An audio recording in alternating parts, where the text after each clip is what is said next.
स्वागत है आपका। मैं हूं योगेंद्र, आप देख रहे हैं खास खबर। खास खबर में आज बात करेंगे हम पाकिस्तान के आम चुनाव की। पाकिस्तान में इमरान खान का लगभग प्रधानमंत्री बनना तय हो गया है, लेकिन उन्हें क्लियर मेजोरिटी नहीं मिली है। वो मैजिक नंबर से वो थोड़े पीछे रहे और उन्हें किसी के सहयोग से प्रधानमंत्री बनाया जा सकता है।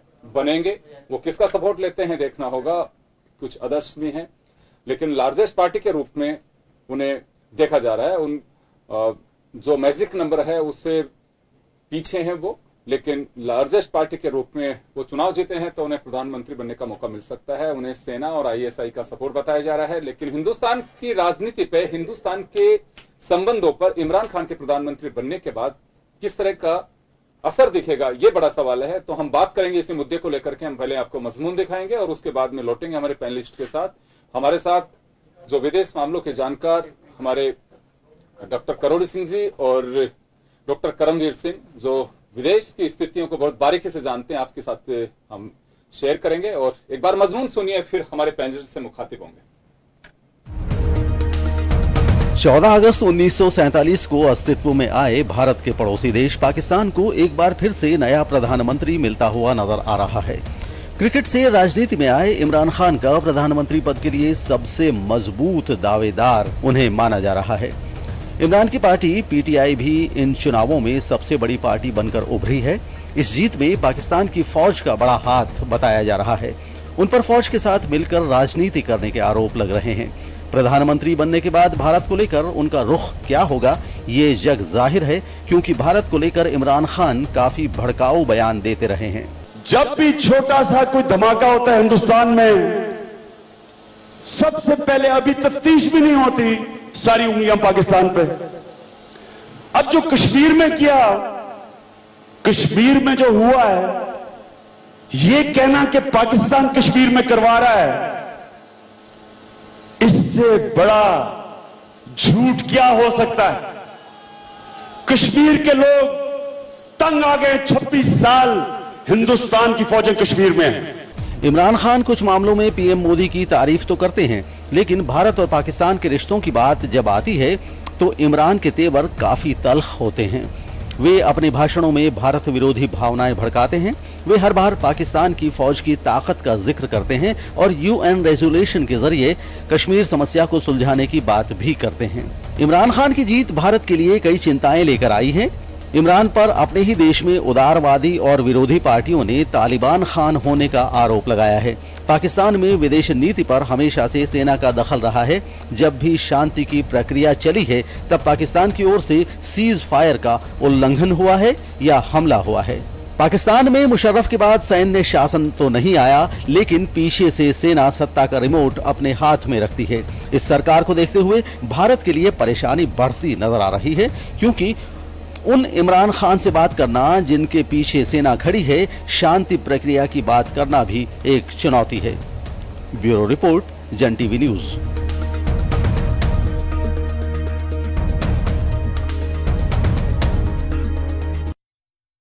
प्रयोग कर रहे थे इमरान खान, वो मानवाधिकार का उल्लंघन की बात कर रहे हैं कि कश्मीर में हो रही है, और वो कहते हैं कि पाकिस्तान पे उंगलियां उठती हैं जब भी अगर हिंदुस्तान में किसी भी तरह की कोई बात होती है। तो यही सबसे बड़ी बात है। इमरान खान ने जब भी चुनाव में एक एजेंडा बनाया कि भारत के खिलाफ जहर उगलोगे तो यहाँ की जनता और खासकर आईएसआई और सेना आपका सहयोग करेगी, और यही एक उन्होंने मास्टर कार्ड खेला। उनका अपना जो घोषणा पत्र था उसको उन्होंने रोड टू न्यू पाकिस्तान उसका जिक्र किया। अभी कुछ ही देर पहले उन्होंने प्रेस ब्रीफिंग में भी ये बात कही है कि कश्मीर का उन्होंने जिक्र का यूएन रेजोल्यूशन के जरिए उसे पूरी तरह से सोल्व करने की बात कही है। तो किस तरह का असर पड़ेगा, मैं हमारे साथ डॉक्टर करोड़ी सिंह जी और करमवीर जी जुड़ चुके हैं।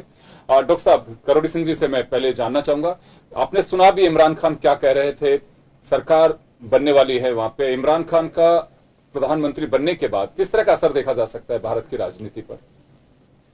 देखिए योगेंद्र जी, इमरान खान का पाकिस्तान की राजनीति में उभरना कोई अस्वाभाविक नहीं है, क्योंकि पूरी दुनिया में जो राजनीतिक वर्ग है उसकी प्रतिष्ठा गिर रही है, और आम आदमी है वो ईमान और अमन पसंद है, वो पाकिस्तान का भी है और दूसरे देशों का भी है। लेकिन जो राजनीतिक क्लास है उसकी प्रतिष्ठा गिर रही है, और ये पाकिस्तान के चुनाव से भी सामने आया है। जो दो मेन पार्टियां थी उनको सपोर्ट नहीं दिया, तीसरी पार्टी पे भरोसा किया जिसका ज्यादा प्रभाव नहीं था। तो पाकिस्तान का आवाम है वो ईमान और अमन चाहता है। अब इसके परिणाम क्या हैं और भारत के लिए क्या हो सकते हैं? देखिए, पाकिस्तान के लिए इसका ये स्थिति बन सकती है कि पाकिस्तान कभी भी धर्म के अलावा कोई पाकिस्तान का अस्तित्व नहीं है। किसी भी पाकिस्तानी को आप कहिए वो सिंधी पहले है, पंजाबी पहले है, पख्तून पहले है, बलूच पहले है। पाकिस्तान का पाकिस्तानीकरण एक ही आधार पे किया जाता है, धर्म के आधार पे। तो इमरान खान है वो धर्म को आधार बना के पाकिस्तान को एक रूपता में लाने का प्रयास करेंगे, जो पाकिस्तान का हर लीडर करेगा, चाहे किसी भी दल का राजनीतिक नेतृत्व हो, वो प्रयास करेगा। दूसरा है कि पाकिस्तान के बारे में सामान्यतः हम ये कहते हैं कि पाकिस्तान आतंकवादी समाज है। पाकिस्तान का समाज आतंकवादी नहीं है, कुछ समूह हैं, कुछ लोग हैं। ये इस चुनाव में उभर कर सामने आया। जितने एक्सट्रीमिस्ट ग्रुप थे और जिन्होंने इलेक्शन कंटेस्ट किया उनको बिल्कुल सपोर्ट नहीं मिला। तो पाकिस्तान का आवाम भी अमन और ईमान से जीना चाहता है, आतंकवाद को नहीं चाहता है। तो इससे मेरे ख्याल से इमरान खान एक नसीहत लेंगे कि पाकिस्तान का आवाम है वो अमन चाहता है, ईमान चाहता है। तो भारत में जो पाकिस्तानी हस्तक्षेप है वो शायद कम हो अगर उससे नसीहत ले तो। लेकिन पाकिस्तान का सबसे बड़ा जो दुर्भाग्य है वो ये है कि वो भारत विरोध के आधार पे ही सरवाइव कर सकता है, क्योंकि पाकिस्तान की संस्कृति भारत की संस्कृति एक है, दूसरे वो रीजनल ग्रुपिंग्स हैं वो बहुत स्ट्रांग हैं। तो ऐसी स्थिति में पाकिस्तान का आधार धर्म और एक भारत विरोधी दृष्टिकोण रखना है, जो स्वाभाविक है रहेगा। और इस चुनाव में भी जो कैंपेन हुआ उसमें यह कहा गया कि भारत पाकिस्तान की सेना को कमजोर करना चाहता है। नवाज शरीफ भारत का स्टूज है, यह कैंपेन का इश्यू था। नवाज शरीफ का यह कैलकुलेशन था कि अगर मैं जाऊंगा पाकिस्तान और मुझे जेल में डाल देंगे तो सिंपैथी वेव आएगी, वो सिंपैथी वेव नहीं आई। अब जहां तक कश्मीर का सवाल है, प्रारंभ में बहुत पहले इमरान खान ये कहते थे कि ये कोई टेरिटोरियल डिस्प्यूट नहीं है, मानवीय समस्या है और मानवीय आधार पे इसका समाधान होना चाहिए। तो वो अभी भी इन्होंने अपनी जो तकरीर की है उसमें ये कहा भी है कि बातचीत से तो ये हर नेतृत्व है, राजनीतिक नेतृत्व है, हमारे यहाँ के नेतृत्व भी और वहां के नेतृत्व भी जब शुरू में सत्ता में आते हैं तो वो बातचीत की बात करते हैं, लेकिन फिर धीरे धीरे वो जटिलताएं समझ में आती हैं और उस जटिलताओं में उलझ कर रह जाते हैं। तो अभी कहना उनका अलग बात है और समय के साथ साथ चीजें बदलेंगी अभी, क्योंकि अभी नए वजीर आजम बनने वाले हैं वो, तो अभी कुछ कहना थोड़ा जल्दबाजी होगा, क्योंकि जोश की बात होती है। हर व्यक्ति जब कुर्सी के पास पहुंचता है, कुर्सी पे बैठता है तो बड़ी शांति और बहाली की बात करता है।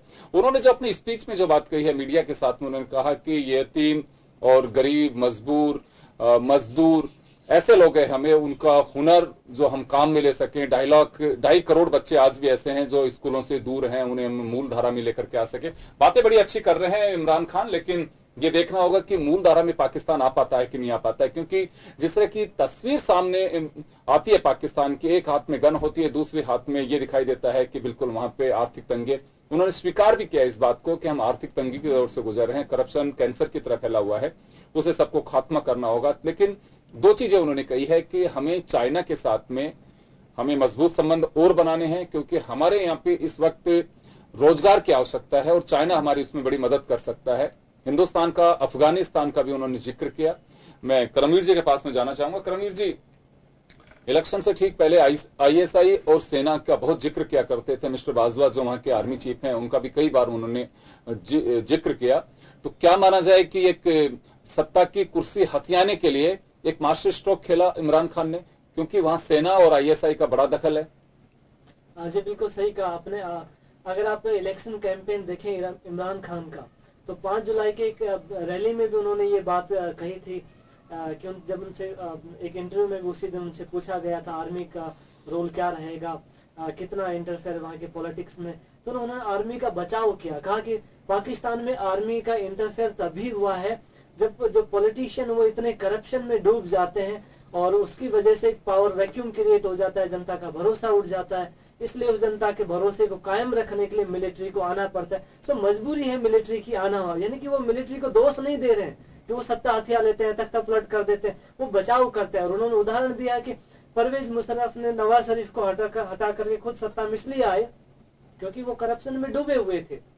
तो ये उन्होंने कारण बताया। सो जाहिर सी बात है, पाकिस्तान के नेशनल इंटरनेशनल मीडिया में सब जगह ये बातें हैं कि ISI का और पाकिस्तानी आर्मी का डायरेक्टली इनडायरेक्टली उनको सपोर्ट रहा है। और जो अपोजिशन पार्टी है उनको भी आप देखेंगे कि जो PML नवाज है और दूसरी पाकिस्तान पीपल्स पार्टी, दोनों ही पार्टियों ने इस इलेक्शन कमीशन की क्रेडिबिलिटी को क्वेश्चन किया है। और सीधे तौर पे शहबाज शरीफ ने कहा कि इस इलेक्शन रिजल्ट को हम रिजेक्ट करते हैं क्योंकि इसमें मैनिफेस्ट एंड मैसिव इरेगुलरिटीज हुई है सीधे तौर पे। और एक जिक्र किया है कि फोरम 45 जिसमें एसेंशियल डाटाज वगैरह होते हैं, हर पोलिंग स्टेशन के ऊपर ये हुआ करता है, वो हमारे कैंडिडेट्स को नहीं दिया गया। हमारे एजेंट्स के एब्सेंस में काउंटिंग किया गया, कई बार जो रिजल्ट्स है वो स्टॉप कर दिए बीच में। इस तरह के दोनों ही जो अपोजिशन पार्टी जिस समय बनी उन्होंने इस तरह के इरेगुलरिटीज के एलिगेशंस हैं वो लगाए हैं। और दूसरा आप देखेंगे टेररिस्ट अटैक इस इलेक्शन के, कहीं इसको पीसफुल इलेक्शन आप कहीं नहीं सकते। इतने तो सैकड़ों लोग इसमें मारे गए हैं, टेररिस्ट अटैक यहाँ पर हुए हैं। ISI को क्वेश्चन किया गया, आर्मी को क्वेश्चन किया गया। आर्मी एक छोटा सा सवाल करमवीर जी, एक छोटा सा सवाल बनता है यहाँ पे कि आपने बात की है टेररिस्ट की बात जो की है उसको लेकर के हाफिज सईद भी सपने देख रहे थे सत्ता की कुर्सी पे बैठने के लिए। 200 कैंडिडेट्स भी उन्होंने चुनाव लड़ाए 272 में से, लेकिन उन्हें कुछ हासिल नहीं हुआ। ये तो तय माना जाना चाहिए, जैसे डॉक्टर साहब अभी कह रहे थे कि देखिए हर कहीं कोई अमन चैन शांति चाहता है तो इस ओर जाना चाहिए। एक भी सीट नहीं मिली उन्हें तो खारिज किया। उनका जो अपना कट्टरपन है उसे शायद पाकिस्तान की जनता भी खारिज कर रही है। जी, और जो भी जो एक्सट्रीमिस्ट पॉलिटिकल पार्टियां, रिलीजियस पार्टियां हैं, उनमें आप देखें मिली मुस्लिम लीग जो कि जमात उद दावा द्वारा सपोर्ट हाफिज सईद की पॉलिटिकल पार्टी है। दूसरा आप देखें तहरीक लबाब पाकिस्तान, ये भी एक रिलीजियस पार्टी है। इन पार्टियों को कहीं कुछ मिला ही नहीं। कहा गया कि इनका जो जनाधार है वो सिर्फ पंपलेट बैनर तक सिमट करके रह गया। जनता में ना तो इनके कैंडिडेट सपोर्ट अब मांगने के लिए गए वोट मांगने के लिए ज्यादा गए, ना इन्होंने कोई ज्यादा कैंपेन किया और ना ही इनको कुछ कहीं से मिला।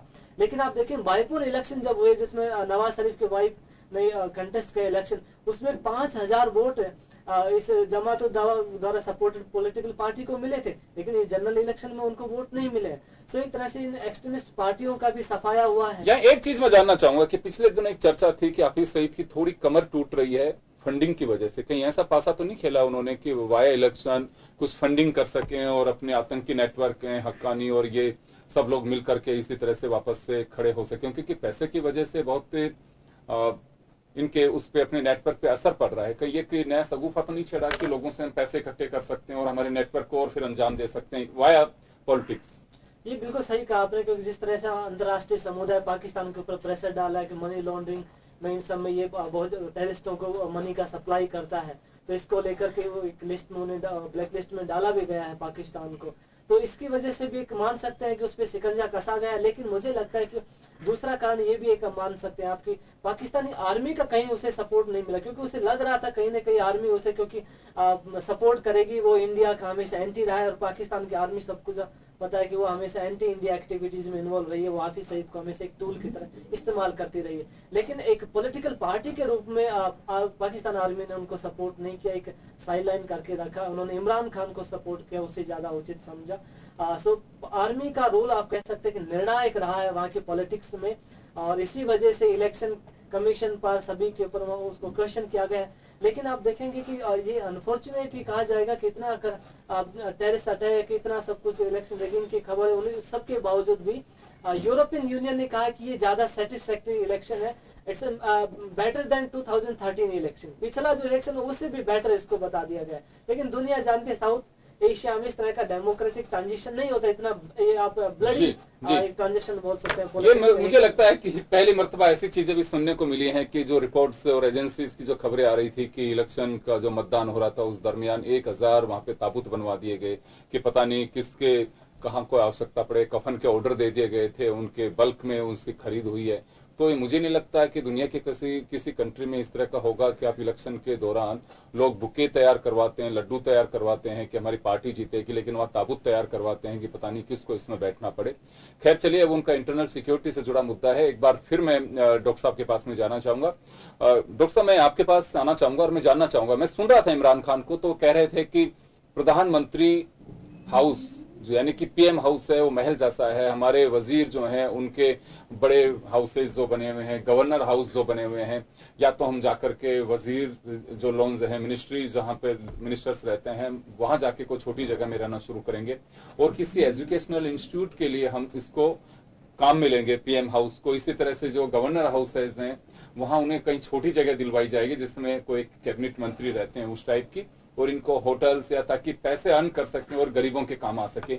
एक इस तरह की बात इमरान खान कर रहे हैं। क्या ये सारी चीजें फॉलो कर पाएंगे? न्यू पाकिस्तान जो उन्होंने अपना घोषणा पत्र का नाम दिया था, ये कुछ ऐसी तस्वीर दिखाने की कोशिश कर रहे हैं, तो यकीन कर सकती है पाकिस्तान की जनता, या कुछ हमें इंतजार करना चाहिए कि उस वक्त काम कैसे करेंगे? क्योंकि वहां पैरेलल 3 सरकारें काम करती हैं, डेमोक्रेटिक, डिफेंस, आर्मी, और वहां जो कट्टरपंथी हैं वो उनका अपना एक तरीके से काम चलता है। तो उस सारे बीच में ये सारे ख्वाब जो अभी जनता को दिखा रहे हैं इमरान, ये पूरे कर पाएंगे? देखिए योगेंद्र जी, किसी भी व्यक्ति की 2 अलग अलग पर्सनैलिटी होती हैं। इमरान खान एक इंडिविजुअल के रूप में क्या व्यक्तित्व है और प्रधानमंत्री के रूप में क्या व्यक्तित्व होगा। इंडिविजुअल के रूप में उसमें मानवीय संवेदना है, वो पाकिस्तान को अच्छा बनाना चाहता है, अब पैट्रियोटिक है, देशभक्त है, और कोई बुरा भी नहीं है अपने देश के लिए देशभक्त होना। लेकिन उनकी जो पहले वाली बीवी है, उन्होंने कहा कि बहुत पहले जब 92-3 में नवाज शरीफ ने उनको राजनीति में आने के लिए कहा, तो वो किसी भी पोजीशन में सबऑर्डिनेट पोजीशन एक्सेप्ट करने वाले नहीं है, लीडरशिप देना चाहते हैं। तो उनकी जो एम्बिशन है कि लीडरशिप देके कुछ मानवीय संवेदनाओं के आधार पे काम करें, तो ये निश्चित रूप से उन्होंने हॉस्पिटल बनाया और संवेदनाएं हैं, ये सब सही है। लेकिन प्रधानमंत्री के रूप में जो महलनुमा उनका रेजिडेंस है, उसको छोड़ने के बाद सिक्योरिटी की बहुत प्रॉब्लम होंगी। प्रधानमंत्री का व्यक्तित्व बिल्कुल डिफरेंट होता है। फिर प्रधानमंत्री के बहुत सी कॉम्प्लिकेटेड प्रॉब्लम्स को डील करना पड़ता है। पाकिस्तान के आर्थिक विकास का है, तालिबान का है, भारत के साथ संबंधों का है, अमेरिका के साथ संबंधों का है। तो प्रधानमंत्री के सामने बहुत सी जटिल समस्याएं होती हैं। तो ये जो बातचीत करना, ये उनका व्यक्तित्व है, एक मानवीय संवेदना वाला, ये स्वाभाविक है, अस्वाभाविक नहीं है। लेकिन प्रधानमंत्री के रूप में आएंगे तो उनको सब प्रोटोकॉल निभाने पड़ेंगे, और निभाने भी चाहिए क्योंकि सुरक्षा का मामला है। तो ऐसी स्थिति में ये बातें कहना उनकी संवेदनाएं व्यक्त करते हैं। लेकिन इसमें एक चीज बड़ा खतरनाक मुझे जो लग रही है कि नॉर्मली जो सेना के अधिकारी होते हैं, सेना प्रमुख होता है, वो सिविल राजनीतिक प्रक्रिया में कोई ट्वीट या हस्तक्षेप नहीं करता है। लेकिन वाजवा ने जिस तरह का ट्वीट किया है, उससे मुझे लगता है कि सेना इन पे किसी न किसी रूप में दबाव बनाने की कोशिश करेगी, और उस दबाव से ये कैसे बचेंगे, क्योंकि उन्होंने स्वयं ने कहा है कि भारत पाकिस्तान की सेना को कमजोर करना चाहता है। इसका इंप्लाइड मीनिंग ये होगा कि मैं सेना को स्ट्रॉन्ग करूंगा, और स्ट्रॉन्ग करने का अर्थ ये होगा कि सेना उनको डोमिनेट करेगी। तो उसके प्रभाव से कैसे बचेगा और सिविलियन प्रोसेस को कैसे मजबूत करेगा? कहना तो यह है कि मैं अच्छा गवर्नेंस दूंगा, लेकिन आर्थिक संकट है, असमानता है, अशिक्षा है, और वो तालिबान के साथ बातचीत निश्चित रूप से शुरू करेगा, भारत के लिए बातचीत का ऑफर करेगा, और तालिबान के साथ बातचीत में हो सकता है वो रशिया के और नजदीक जाएं, नजदीक के संबंध बने, ये सब कुछ होगा। लेकिन हम ये कहें कि वो बिल्कुल एक सामान्य आदमी की तरह प्रधानमंत्री के रूप में जी पाएंगे, वो हमारे जैसे स्वभाव में या ऐसे समाज में संभव नहीं है। तो उनको कुछ प्रोटोकॉल तो फॉलो करने पड़ेंगे। मानवीय संवेदनाओं को प्रधानमंत्री के साथ कहां तक लेके चलता है, ये भविष्य ही बताएगा। अभी कुछ कह नहीं सकते। जब तक वो वजीर आजम नहीं बनेंगे, क्योंकि अभी तो लार्जेस्ट पार्टी के रूप में उनकी पार्टी पीटीआई निकल करके आई है, लेकिन जब तक वो शपथ नहीं लेंगे, चीजें देखेंगे, वो सारे सिस्टम में जुड़ेंगे, ब्यूरोक्रेट से मिलेंगे, डिफेंस से मिलेंगे, फिर कानों में आवाज आएगी, फिर बताया जाएगा आपका ये प्रोटोकॉल है, इस वजह से सारी चीजें होती हैं, आपको ये सब चीजें फॉलो करनी पड़ेगी। और जिस तरह से उन्होंने कहा भी कि नरेंद्र मोदी पाकिस्तान के लिए खतरा है, उन्होंने जिक्र किया।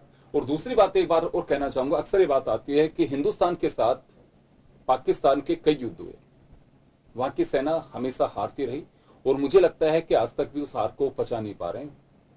आज हम कारगिल विजय दिवस के 19वीं साल मना रहे हैं, और वहां पे पाकिस्तान को एक नई हुकूमत मिल रही है।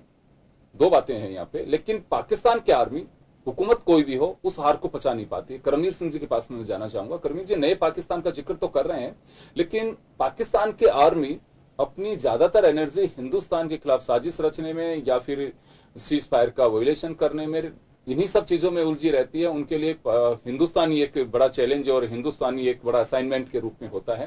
तो इस सारी चीजों के बीच और आर्मी को अगर मजबूत करते हैं तो आपके पास में एक लिमिटेड रिसोर्सेज है। और उसके अलावा जिस तरह से ISIS अपने मूल ठिकाने से कमजोर पड़ रहा है, वहां से उसे खदेड़ा जा रहा है, तो क्योंकि कट्टरपंथी है वहां पे भी एक चुनौती हो सकती है उनके लिए। 2-3 जो चीजें रहेंगे, आर्मी का मजबूत करेंगे तो हिंदुस्तान से आप संबंध मजबूत करने की कैसे सोच सकते हैं। ISI आपके पास में रहेगा, बलूचिस्तान की अपनी एक अलग उनके कॉम्प्लिकेशंस हैं। तो ये चीजें जो होंगी आज कहना, क्योंकि वजीर आजम नहीं बने अभी तक इमरान खान, अभी सत्ता के सिंहासन के पास जा सकते हैं, उन्हें रास्ता मिल चुका है, लेकिन अभी तो वक्त लगेगा, तब की तस्वीर थोड़े अलग हो सकती है, जैसे डॉक्टर साहब भी कह रहे हैं।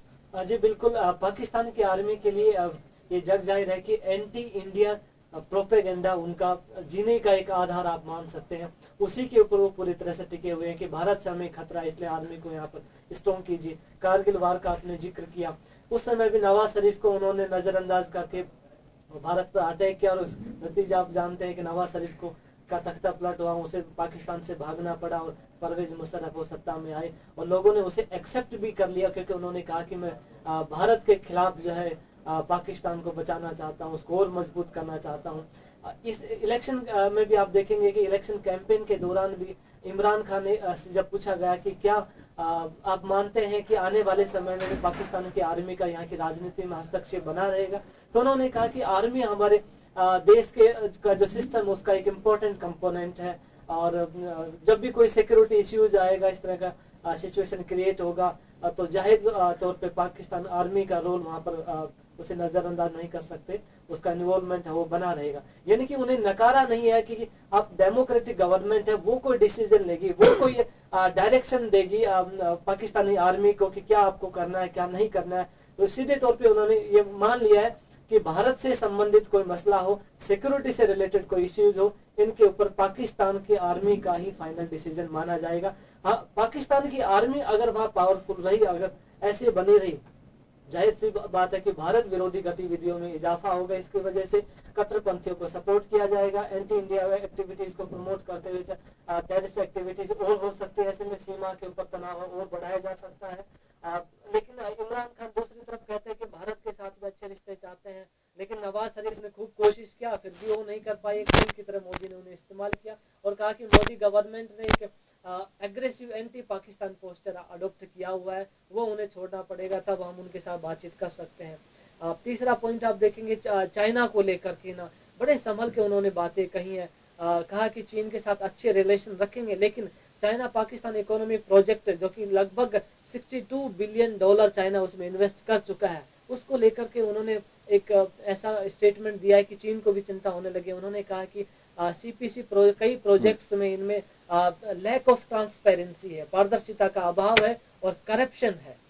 तो इन दोनों चीजों से कहा कि निपटना बहुत जरूरी है। तो ये चीन के लिए चिंता का विषय हो सकता है, क्योंकि मलेशिया में ऐसे ही हुआ था। मलेशिया के प्रधानमंत्री जो थे उस समय नजीब रजा, उसने भी सिंगापुर के साथ में एक हाई स्पीड रेल प्रोजेक्ट के लिए कॉन्ट्रैक्ट किया था। महातिर मोहम्मद पावर में आई, कई प्रोजेक्ट उन्होंने खत्म कर दिए। तो चीन को लग रहा है कि उन्होंने पाकिस्तान भी मलेशिया और दूसरे देशों की तरह चीन के कर्ज के उसमें बोझ से दबा हुआ, और उसकी हालत आज ये हो रखी है कि हर महीने $1.2 बिलियन फॉरेन जो रिजर्व वो करेंसी रिजर्व है पाकिस्तान का, वो कम हो रहा है। उनके लिए जो इंपोर्ट करने के लिए जितना चाहिए फॉरेन करेंसी, उसकी कमी हो रही है। दूसरी तरफ ऋण का भार इतना उनके ऊपर हो गया है।